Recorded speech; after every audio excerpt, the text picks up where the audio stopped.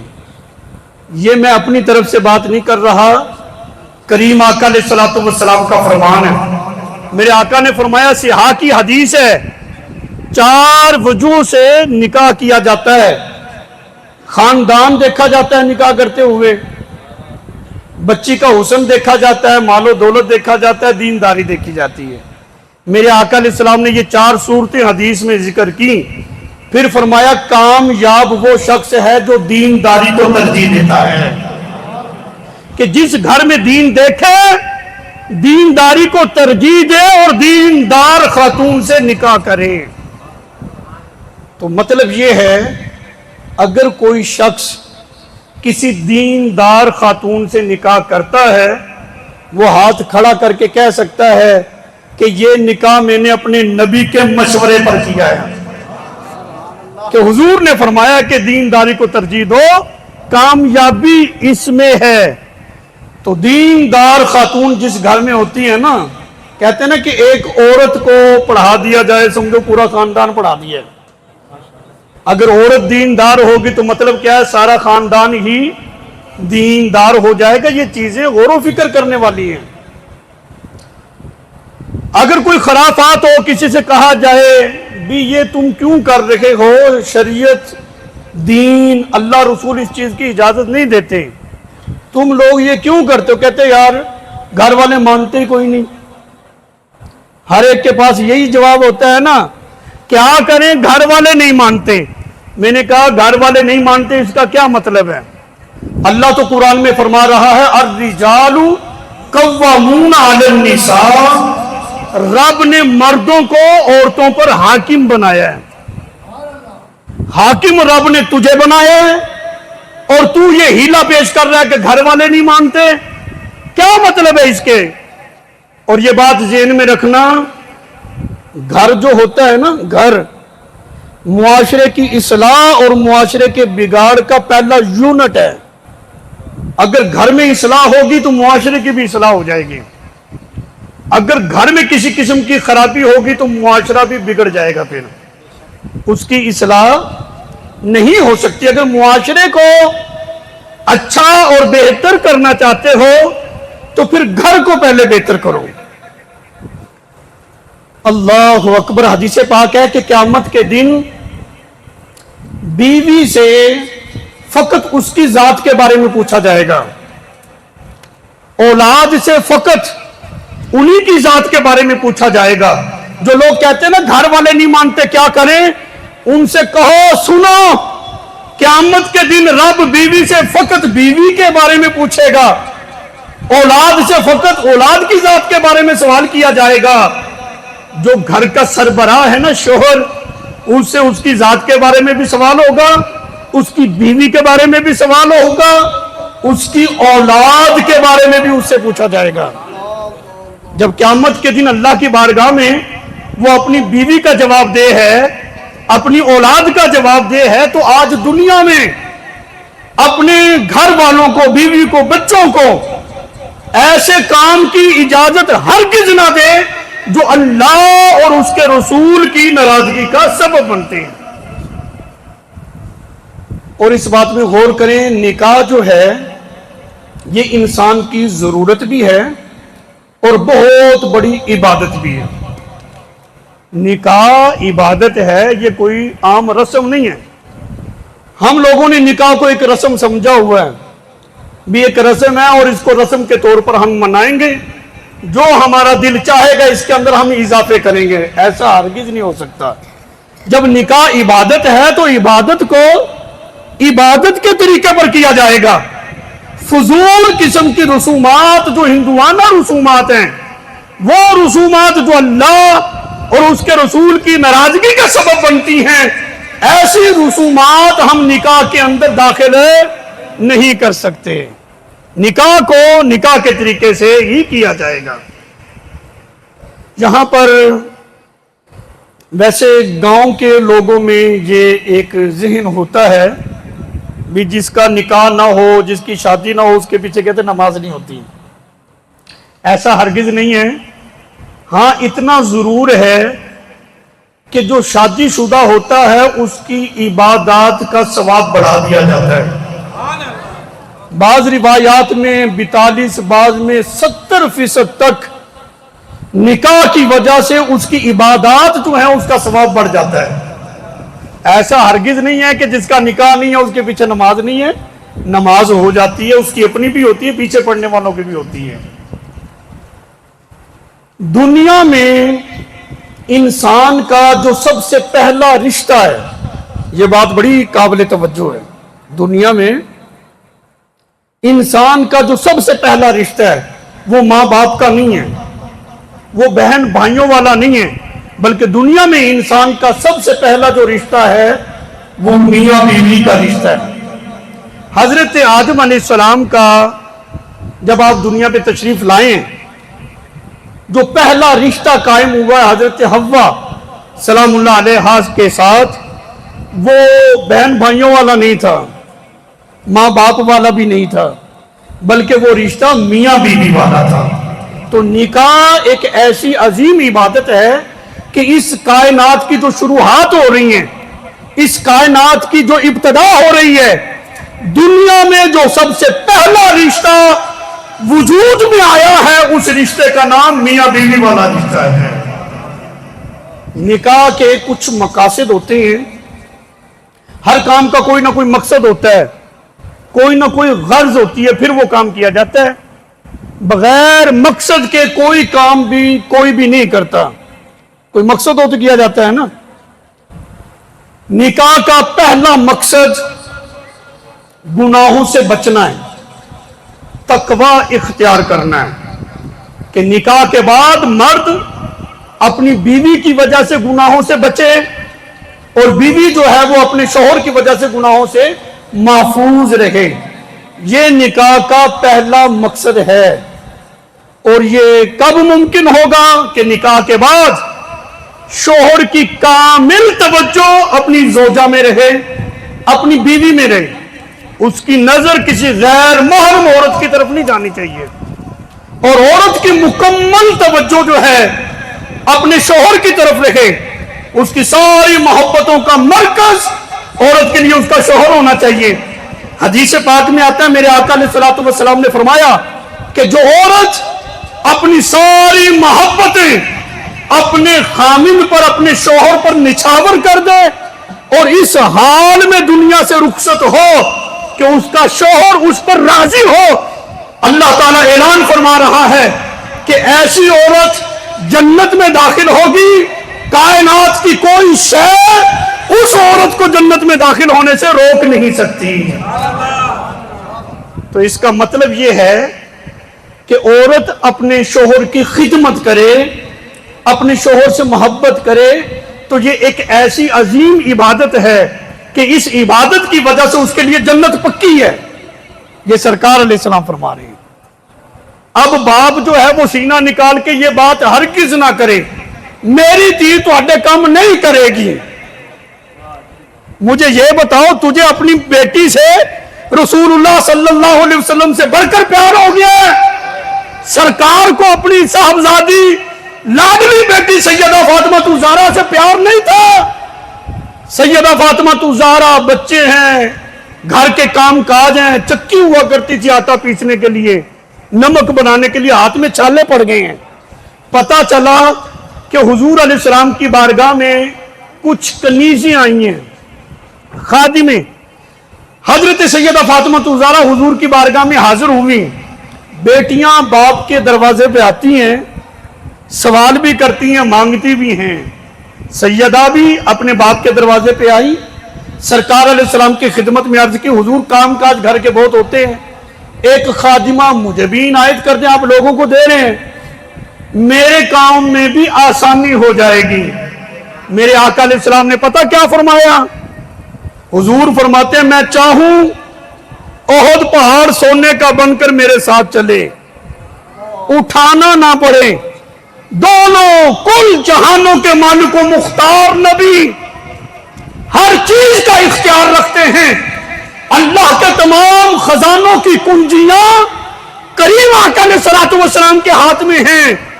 ایک خادمہ تو کیا, ہزاروں خادمہ جو ہیں حضور اپنی بیٹی کے نالین پر قربان کر سکتے تھے. لیکن سرکار نے کیا فرمایا؟ فرمایا بیٹی تمہیں میں ایک وظیفہ بتاتا ہوں, جب کام کاج کر کر تھک جاؤ تو یہ وظیفہ کرنا, تمہیں راحت مل جایا کرے گی. اس کو کہتے تسبیح فاطمہ, کہ تم یہ پڑھا کرو تمہاری تھکاوٹ اتر جائے گی. کوئی خادمہ عطا نہیں فرمائی, بیٹی ہے اور اس نبی کی بارگاہ میں جو مالک و مختار نبی ہے. خادمہ کیوں نہیں دی؟ حضور دیتے تو دے سکتے تھے, وظیفہ بھی دے دیتے اور خادمہ بھی دے دیتے, کوئی کمی تھی؟ نہیں عطا فرمائی. کیوں؟ سرکار نے اپنی امت کو ایک پیغام اور میسج دیا, فرمایا کہ بیٹی میں یہ پسند کرتا ہوں کہ میری بیٹی اپنے ہاتھوں سے اپنے شوہر کی خدمت کرے. جس کو سمجھ آئی ہے وہ سبحان اللہ کہہ لے. خادمہ عطا نہیں کی, فرمایا بیٹی میں یہ پسند کرتا ہوں کہ میری بیٹی جو ہے وہ اپنے ہاتھوں سے اپنے شوہر کی خدمت کرے. مجھے یہ بتاؤ رسول اللہ صلی اللہ علیہ وسلم سے بڑھ کر بیٹیوں سے پیار کرنے والا کون ہے؟ جس نبی کے صدقے بیٹیوں کو عزتیں ملی ہیں. سرکار کی تشریف آوری سے پہلے باپ اپنے ہاتھوں سے زندہ بچیوں کو زمین میں دفن کر دیا کرتے تھے. بچیوں کو تو عزتیں حضور کی وجہ سے ملی ہیں. میرے آقا علیہ الصلوۃ والسلام نے پسند یہ کیا اپنی بیٹی کے لیے کہ اپنے ہاتھوں سے خدمت کرے. تو میں کیا چیز ہے یار, ہمیں کوئی زیادہ پیار ہو گیا اپنی بیٹیوں سے. ہمارے پاکستان میں, ہمارے معاشرے میں جو طلاق کی ریشو بڑھ رہی ہے اس کا اکثر سبب یہ ہوتی ہے میری دھی کام نہیں کرے گی. عجیب بات ہے, بچیاں کام کرتے ہوئے اچھی لگتی ہیں اور یہ اپنے شوہر کی خدمت اپنے ہاتھوں سے کرے, اس چیز کو سرکار نے پسند کیا ہے.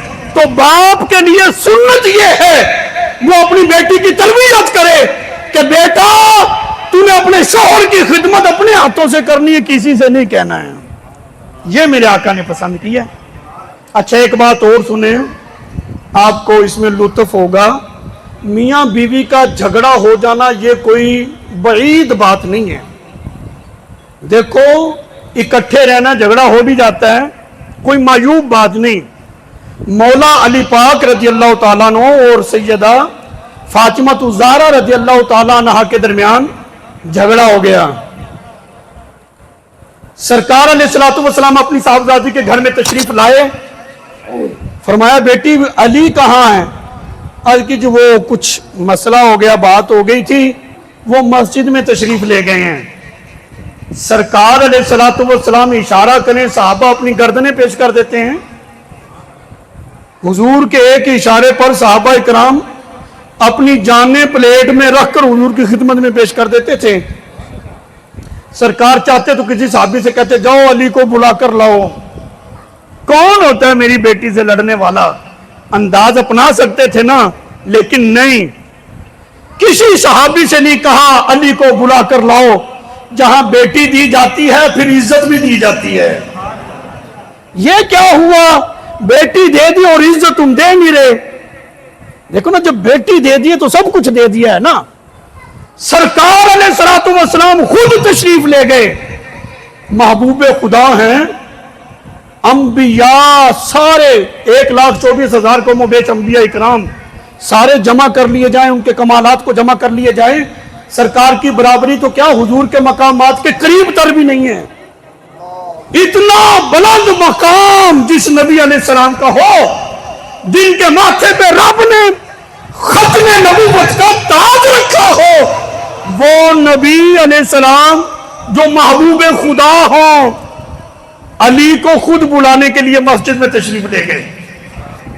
جب پہنچے تو دیکھا مولا علی پاک رضی اللہ تعالی عنہ زمین، مسجد نبوی شریف کا کچا فرش ہے، زمین پر لیٹے ہوئے ہیں، زمین پر۔ فرمایا علی اٹھو، کم یا ابا تراب، اے مٹی کے باپ۔ وہ خوش ہو کر پیار سے کہا۔ مولا علی پاک فرماتے تھے اب میرا دل کرتا ہے مجھے سارے ابو تراب ہی کہا کریں۔ فرمایا اٹھو، وہ اٹھے، ان کو لے کر اپنے گھر آئے۔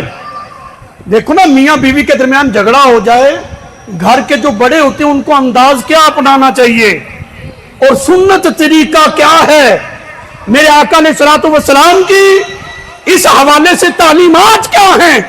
میرے آقا علیہ السلام نے مولا علی پاک کو لیا، گھر میں تشریف لائے، سرکار آ کر درمیان میں لیٹ گئے، اپنی بیٹی کا ہاتھ لیا، اپنے سینے پہ رکھا، مولا علی پاک کا ہاتھ پکڑا، اپنے سینے پہ رکھا، اوپر سرکار نے اپنا ہاتھ رکھ دیا، فرمایا بچوں کہہ دو ہماری صلح ہو گئی ہے۔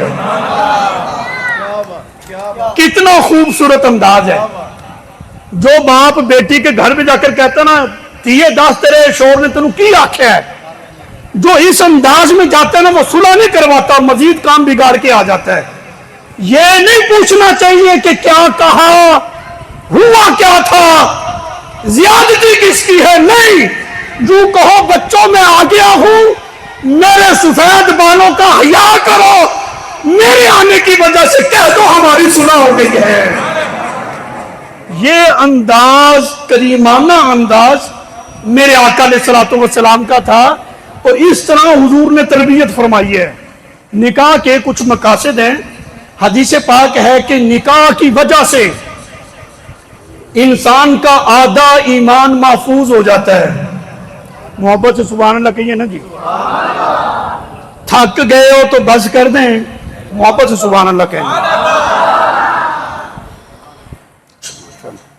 نکاح کی وجہ سے آدھا ایمان محفوظ ہو جاتا ہے، اور جو دوسرا آدھا ہے اس کے لیے بندہ اپنے رب سے ڈرتا رہے۔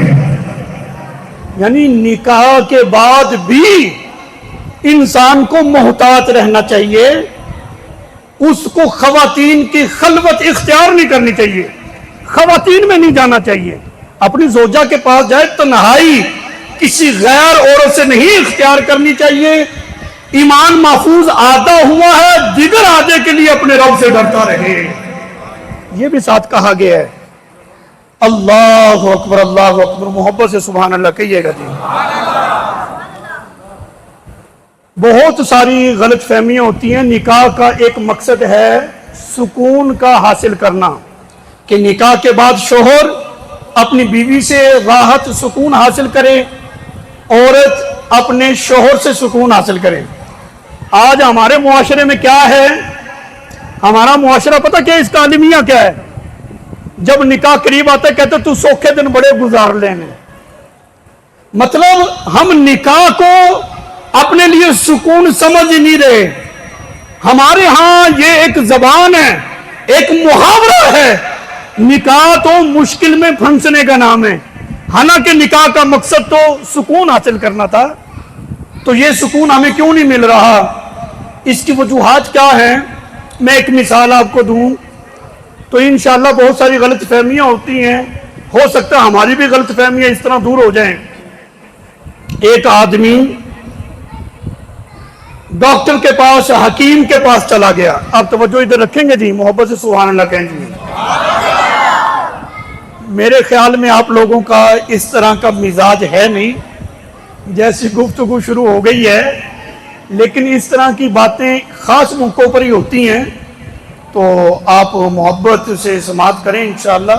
بس میں ختم کر دیتا ہوں, محبت سے سبحان اللہ کہہ رہا. ایک آدمی ڈاکٹر اور حکیم کے پاس چلا گیا, کہنے لگا کہ میں اپنی بیوی کو, اپنی زوجہ کو بلاتا رہتا ہوں, اسے کام کہتا رہتا ہوں, بولتا رہتا ہوں, وہ سنتی نہیں, وہ جواب ہی نہیں دیتی.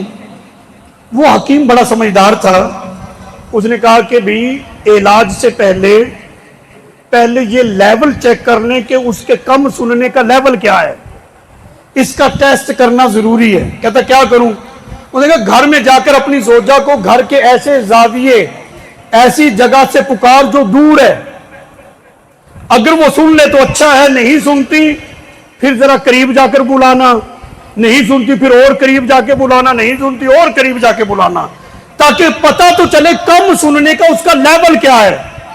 وہ گھر پہ گیا, گھر کے ایک زاویے سے اس نے اپنی بیوی کو بلایا, گھر میں کیا پکا ہے, کھانے میں کیا بنا ہے, اس کو جواب نہیں ملا.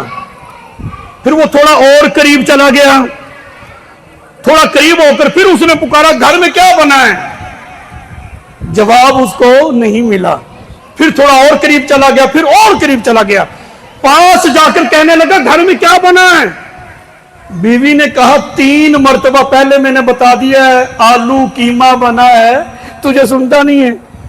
مطلب کیا ہے, اس کا شکوہ یہ تھا کہ اس کو نہیں سنتا, حقیقت یہ تھی کہ اس کو خود کو نہیں سنتا تھا. وہ تو ہر مرتبہ جواب دے رہی تھی نا. بسا اوقات ایسی غلط فہمیاں ہوتی ہیں, غلطی ہماری ہوتی ہے, ہم ڈال کسی اور پر رہے ہوتے ہیں. تو اگر ان چیزوں کو ہم خود ہی سمجھ لیں تو میرے خیال میں اتنے معاملات خراب نہیں ہو سکتے. نکاح کا ایک مقصد اولاد کا حصول ہوتا ہے.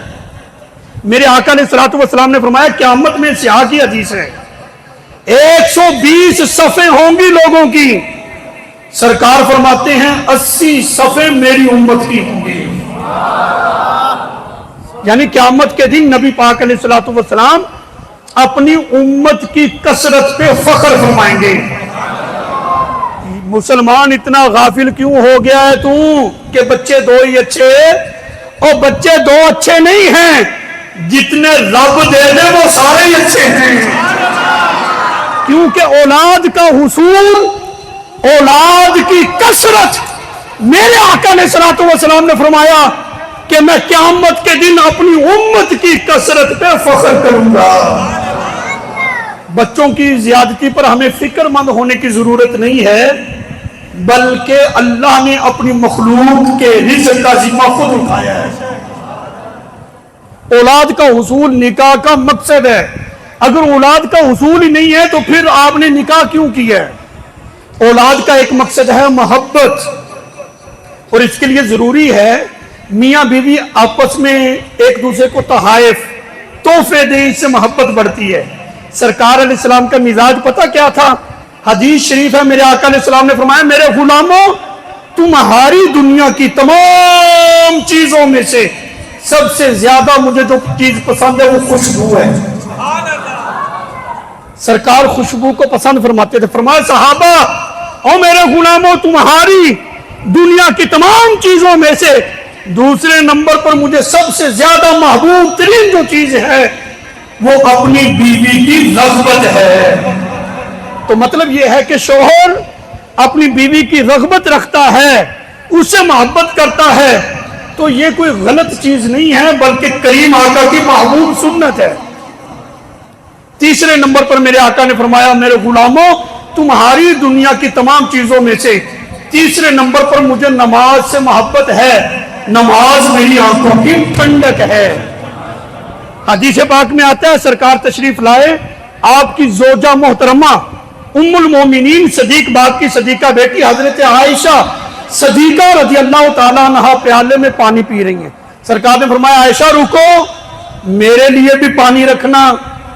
انہوں نے فوراً ہٹا دیا, حضور حاضر ہے. سرکار نے وہ پیالہ لیا, فرمایا عائشہ بتاؤ تم نے کہاں سے پیا تھا؟ جس جگہ پر عائشہ نے اپنے لب لگائے تھے سرکار علیہ السلام نے اپنے لبہائے مبارک کو انہی جگہ پر رکھ کر پانی کو نوش فرمایا ہے.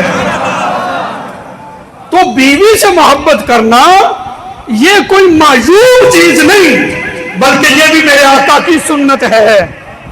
سرکار علیہ السلام نے فرمایا، عائشہ اپنی بیوی سے کہا مسواک مجھے نرم کر کے دو، پتھر سے چھری سے نرم کرنے کا نہیں کہا تھا، فرمایا مسواک کو اپنے دانتوں سے چبا کر نرم کر کے مجھے دو۔ حضرت عائشہ نے اس مسواک کو منہ میں لیا، چبایا، آپ کا لعاب مبارک یعنی بیوی کا تھوک، حضرت عائشہ کا لعاب مسواک میں مکس ہوا، اس کو اچھے سے چبایا، جب نرم ہو گئی حضور کی خدمت میں پیش کی۔ سرکار کو اتنی محبت تھی اپنی زوجہ سے، اس مسواک کو پھر اپنے منہ میں ڈال لیا ہے۔ یہ محبت ہے۔ سرکار جب سفر پہ جاتے اپنی ازواج کو بھی ساتھ لے جایا کرتے تھے۔ حدیث پاک میں آتا ہے سرکار اپنی زوجہ کے ساتھ دوڑ کا مقابلہ بھی کیا کرتے تھے، یعنی خوش طبی اگر شوہر اپنی بیوی کے ساتھ رکھتا ہے، یہ بھی کوئی غیر شرعی چیز نہیں ہے، بلکہ یہ بھی دین کا حصہ ہے۔ میرے آقا نے قرآن پاک میں اللہ تعالیٰ نے بڑا خوبصورت جملہ ارشاد فرمایا، توجہ ہے جی، محبت سے سبحان اللہ کہیں گے۔ علامہ محبوب چشتی صاحب، آپ نے کوئی پابندی لگائی ہے کہ بھی سبحان اللہ نہیں کہنی ہے؟ بھی پابندی آپ لوگوں پہ نہیں ہے، محبت سے سبحان اللہ کہتے ہیں۔ اللہ تعالیٰ سلامت رکھے۔